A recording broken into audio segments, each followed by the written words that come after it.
મહીસાગરના કડાણા ડેમના આહલાદક દ્રશ્યો જોવા મળ્યા। ત્રિરંગાના રંગમાં રંગાયો કડાણા ડેમ। ત્રિરંગાના રંગમાં રંગાયેલા 15 ગેટ જોવા મળ્યા। મહીસાગર નદીમાં પાણી છોડવામાં આવ્યું।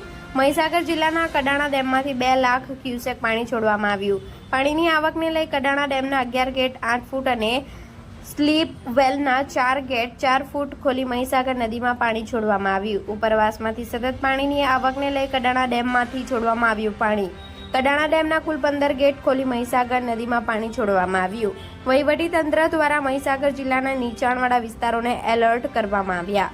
નદી કાંઠાના ડુબક પુલો પર મહીસાગર પોલીસનો ચુસ્ત બંદોબસ્ત ગોઠવાયો। Reporter Sanjay Jaiswal, Gujarat crime news, Santrampur.